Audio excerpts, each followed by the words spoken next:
adventure, sports, outdoors.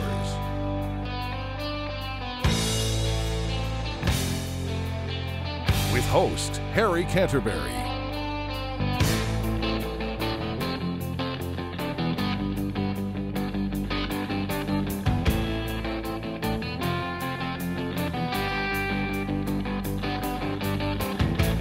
There I was, back in the wild again, and I felt right at home, where I belong.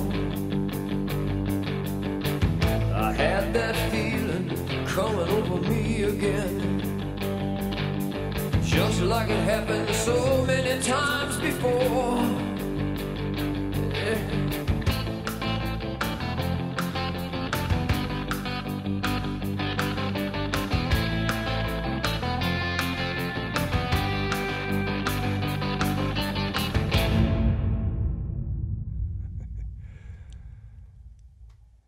Hi, Harry Canterbury with another edition of Adventures Sports Outdoors. Join us today as we go down the Illinois River with Captain Alex Greaves on the Spirit of Peoria. You'll get to see a lot of beautiful scenery. Then we're going to go to East Peoria and watch the folks shoot some Asian carp with bow and arrows. It was a fantastic Saturday. We had a great time. So stay tuned today for a great show. Adventure Sports Outdoors, brought to you in part by Corsaw Lumber, manufacturers of quality hardwood products, buyers of standing timber in Smithfield. Central Pool Supply, everything from pools to pool tables and much more in Peoria on West Pioneer Parkway. Michael O'Brien Commercial Real Estate and Recreational Ground, Remax Unlimited Commercial. Kelleher's Irish Pub and Eatery, located on Peoria's riverfront, open 11 a.m. daily. And by Allwyn & Sons Meat Company. Our thanks to all of these sponsors. It was a great day for a boat trip, so Kathy and Harry Canterbury took the film crew and we all boarded the Spirit of Peoria.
I decided to go upstairs to the pilot house and meet Captain Greaves, who was supposed to be steering the ship. But when I got up there, it was Harry Canterbury steering the ship. Well, she's a little touchy too. You think that you don't have to spin her a lot, do you? No, you don't. There's your rudder indicators down here to kind of help. I like to look at these. See down here? It shows you where your rudders are. You're straight at midship. I mean, you're going straight ahead basically. So I'm straight ahead if I go on zero, right? Yep. And you can turn. You want to go left to port starboard. About 5-10 degrees, and she'll start moving fast. Give us a little navigation about the river. We're coming between the green and red markers, so we're kind of pretty close down the center. Yeah, that's pretty important on the river system. Where do you now? Where would you point the boat for your next mark? Well, obviously we try to stay in the channel. The channel's guaranteed to be at least 9 feet deep. Right.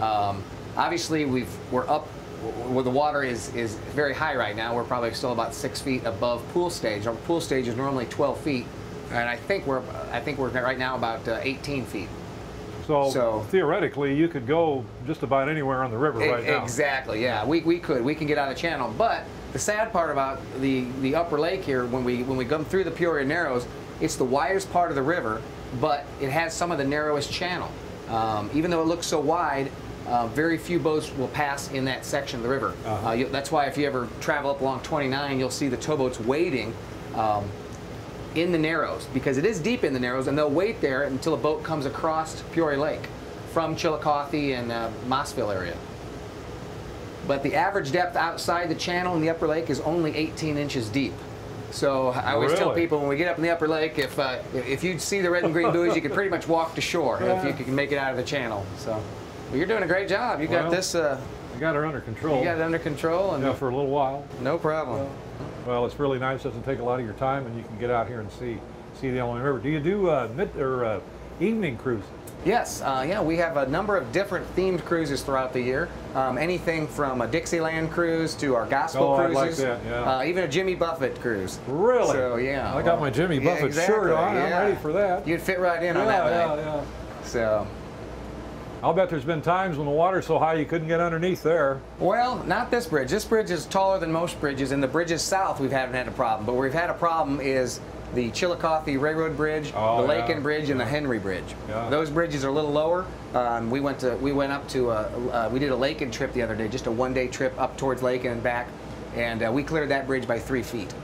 So we were okay then, but we've done it before where we've cleared it by 6 inches. How do you know that? Do you have to get up and get a spotter? No, there's calculators, and also if you look at these bridges here, you'll see some numbers on these bridges. Yeah. Do you see when that water line's up to that 45? That means there's 45 feet from there to the top. Point to the top. To the top of the first piece of metal. Right, and we're 47.5 feet tall. So when the water's up that high, you're right. We're not going to clear this bridge. Yeah. Well, I'm going to go down and get Mr. Norm Kelly. He's going to give us a little history about the Illinois River near Peoria, Illinois.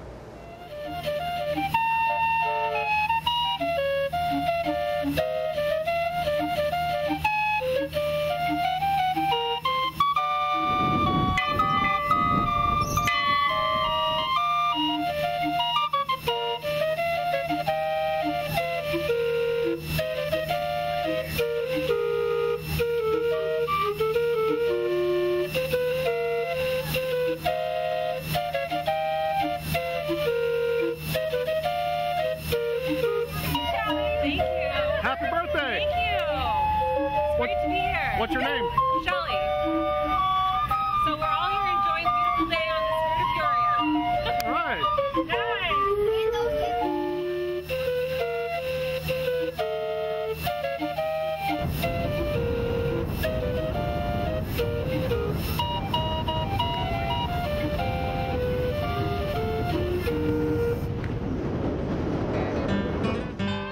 Hey, we're on the Spirit of Peoria going down through the Narrows right now, and I'm with Norm Kelly. Norm is the historian for Peoria. He knows more about Peoria than any man alive or dead. Especially the dead ones. Especially the dead ones, yeah. Norm's going to tell us a little bit about Peoria. You know, Peoria used to be the second largest city in the state of Illinois. It's like number 5 or 6 now. But in the beginning, it was a really vibrant metropolis. Absolutely. Why did Peoria become such a great place? Well, you know, we can go back to 1828 when the very first steamboat, their packet boats, steamboat, come chugging up the river, and a guy named Warner and a few of the people there, including a guy named Rouse, R-O-U-S-E, he thought, hey, look at this, looks like a good thing. Where'd you guys come from? And they came from New Orleans. Well, those men decided, we're going to make a place for these boats to land. And that's the first thought, and they did. And so that's what brought the steamboat is what really started Peoria going. Absolutely. Because there was no trains, there was no planes, there was no automobiles, there was no roads. No. And the river was the road. It was the road. And then in 1835 we became a town, and then in 1845 we became a city. And of course what happened was, by then we have 9 distilleries. Think of that, 4 or 5 breweries. There was another guy who was quite famous in this area, and there's a park named after him. There's a marina named after him, and his family still owns the marina. It's on the Detweiler Trust. Do you know a little bit about Mr. Detweiler? That was Henry, Captain. Captain Henry. Captain Henry Detweiler. And he supplied the waters, and during the Civil War, he was an absolute hero. He was a hero. He would go in and bring supplies and bring injured troopers out, and Peorians read about him all the time. Well, then when he retired and came back here to Peoria, of course, he owned all that land. You know, one of the first articles I wrote for your magazine was hunting in old Peoria, and the figures, I know people thought I was exaggerating. Well, this was full of ducks, and geese, swans, keep it up, and everything. They had turtles and frogs and every type of fish and bass and crappies. You know, and it was all for commercial use. What do you think the name of that the carp was then in 1850s and 60s? It wasn't an Asian carp, was it? It was a buffalo. Okay. The buffalo, we would ship every month 30,000 pounds of this buffalo carp. The companies would. And where did it go? New York. Well, anyway, we're going to take a little walk through and talk to some of the folks and see what they think about riding on this great thing that Peoria has. Not too many towns can brag about that. They got to put their own paddle wheeler at the foot of Main Street. And it's just a beautiful cruise. And if you've never done it before, you really need to do it. Yeah, absolutely. All right, thanks, man. Thanks. Well, you know, we can hear somebody blowing their whistle over there. Maybe we ought to blow our whistle back too. Can we do that? Sure, Okay, sure. we're going to. There, we blew the whistle back so they know we're here. I'm riding in a beautiful place, and my dad, like I said earlier, my father, all he ever wanted to do was be a riverboat pilot. What's the difference between a pilot and a captain? Well, the captain's always in charge, but the pilot does most of the navigating a lot of times. A lot of times they'll actually they'll put what's called a trip pilot or a river pilot on to take you through a certain section of the river.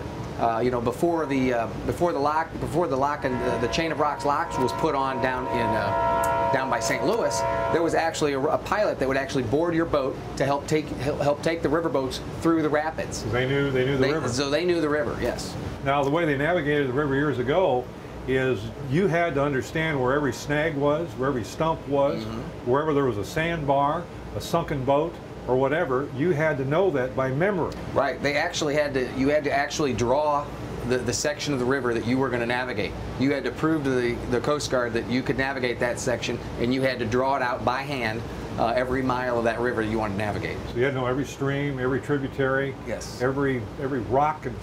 And now with the aid of GPSs and radars and everything, it's not quite the same to get your pilot's license. Yeah. It's still a long venture. It's about you're required to have 360 8-hour days on a vessel, and you have to have some other master pilots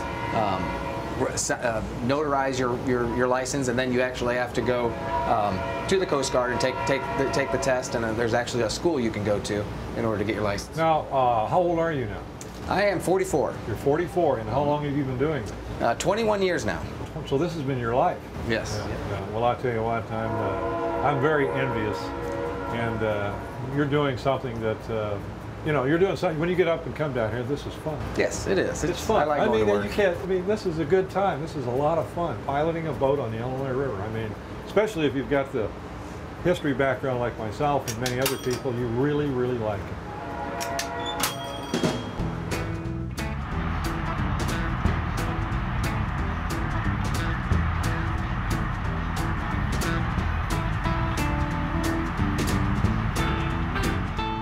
We want to thank Captain Alex for a great ride here on the Illinois River on the Spirit of Peoria, and we're going to do it again. In fact, tonight we're going to take the, what do you call that, the Midnight Cruise? Our Moonlight Cruise. Moonlight Cruise. Yes. Yeah. Featuring Barry Cloyd.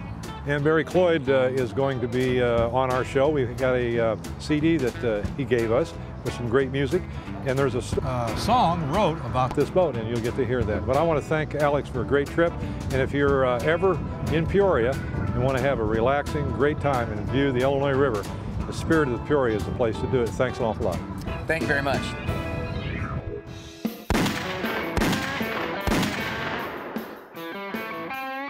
I'm Dave Barth with your Sportsman's Tip of the Week. Varmint season is here, so if you're trying to figure out what kind of rifle to buy, here's a few good examples of rifles that make great varmint guns. A good choice for a rifle and for varmint season, we'll start right here with this Remington Model 770 and 243. It has a lightweight barrel. It's a good 500-yard rifle. Another 500-yard gun is this Winchester Model 70 and 22-250. It has a medium weight barrel and be excellent for long range. The rifle next to it is a .223. Ammunition is a little cheaper in price. You can shoot the hunting loads or the target loads. It's a medium weight barrel and a CZ rifle. Right next to it is an up-and-coming caliber. It's a Savage in .204, medium weight barrel, and great for medium range shooting. The rifle next to it with a laminated stock is a Savage Model 93 and 17 HMR. It's a rimfire cartridge, great for 150 to 200 yards. The rifles we just looked at shoot the following ammo. The first cartridge is a .243 Winchester. Right next to it we have a .22-250, a .223, a .204, and a 17 HMR. All great varmint calibers. I'm Dave Barth with your Sportsman's Tip of the Week.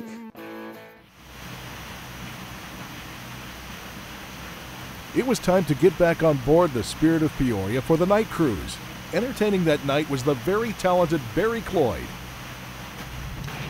Howdy, I'm Barry Cloyd, and I'm a singer-songwriter and musician, one of the resident musicians on the Spirit of Peoria riverboat, and I've been doing this for about 14 years now, playing music up and down the Illinois, Mississippi, and touching our nose into the Missouri and headed toward the Ohio and things like that. It's a true, authentic paddle wheeler, and I've been fortunate enough to get a chance to play music on this boat.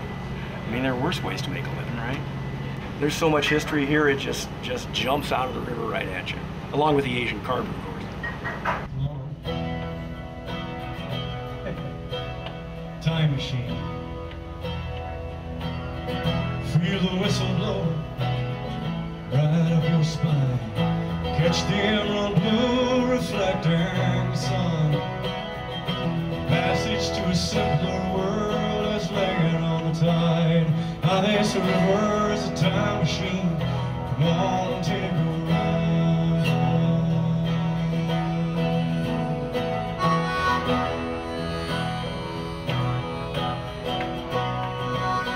First time I left home, the first time I was free. Got too close to this river's muddy shore. That spirit of the water wrapped her current around me. Ah, this river is a time machine. Took you where it belonged to be. And we'll roll on back to those wild days. Buffalo grazing on the plain. All wild gamblers in the 80s and river towns. Now I remember their days. Like Peoria. So if you feel the urge to travel on down the stream, let that river open up her past. Passage to the warm time is floating on the foam. Ah, this river is a time machine. Come on, let the journey last, and we'll float on back to those longer days. Lazy wood smoke drifting through the trees. Oh, paddle wheels, wigwams, and bucket rides. If you're going, get on board with me.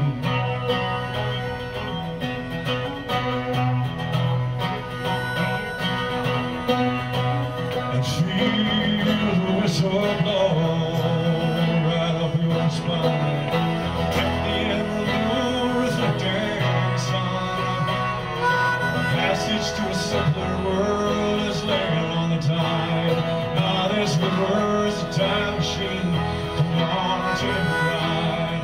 Oh, no, no, no, oh, no, come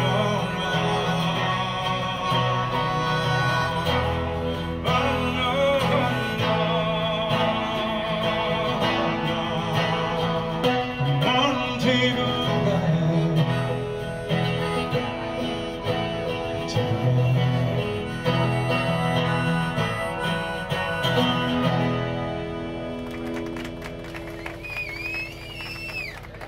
Yeah, it is a time machine. Kathy and I had a great time on the Spirit of Peoria, but we also got to film and follow the guys and gals fishing on the Illinois River with bow and arrows for Asian carp. It was the Redneck Fishing Tournament, which was a great thing to watch and to see, to watch them shoot bow and arrows at fish that some of them were only that big and a lot of them were a lot bigger, but it was a lot of fun. We really enjoyed that. So stay tuned for this next segment.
pounds.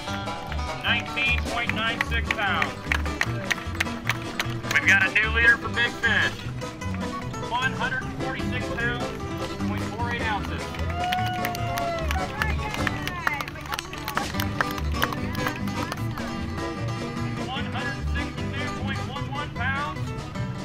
Team Rebel. Come on, make some noise, Team Rebel.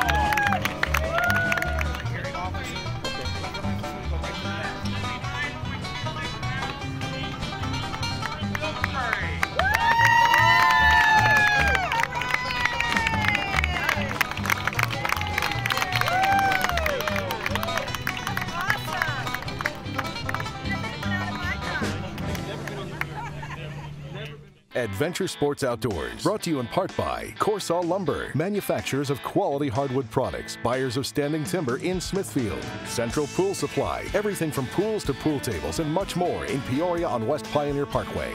Michael O'Brien Commercial Real Estate and Recreational Ground, Remax Unlimited Commercial.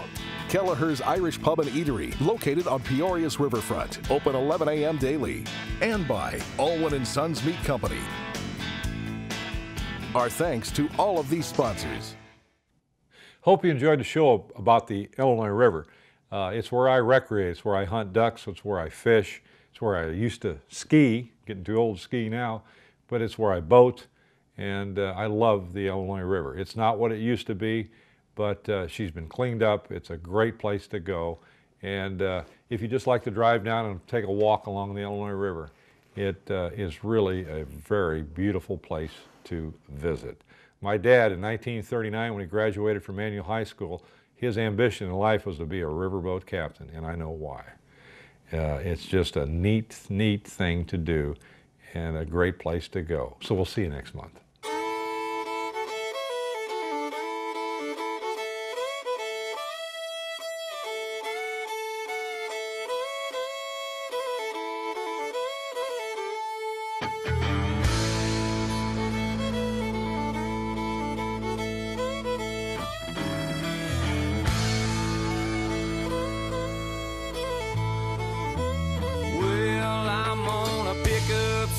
these empties, Lord, as soon as I find where they lay.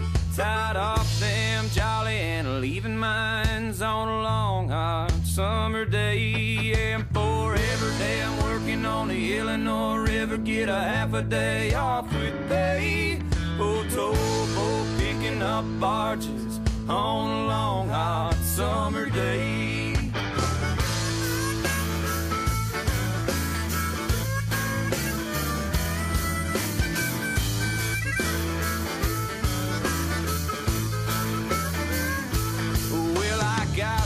A gal in Pekin, she's a good old gal, okay. Oh, she's sitting there waiting by a window fan on a long hot summer day. For every day I'm working on the Illinois River, get a half a day off with pay. Oh, towboat picking up barges on a long hot summer day.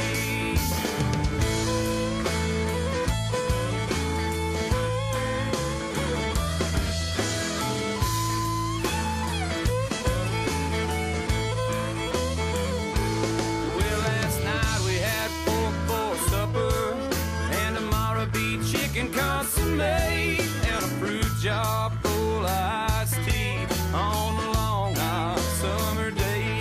And for every day I'm working on the Illinois River, get a half a day off with pay.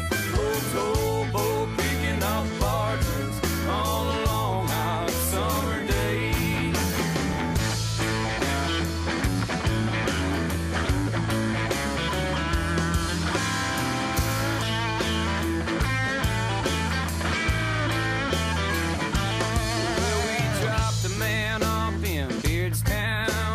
Got off yesterday, gonna get off down in Auden on a long hot summer day. And for every day I'm working on the Illinois River, get a half a day off with pay. Oh, towboat picking up barges on a long hot summer day.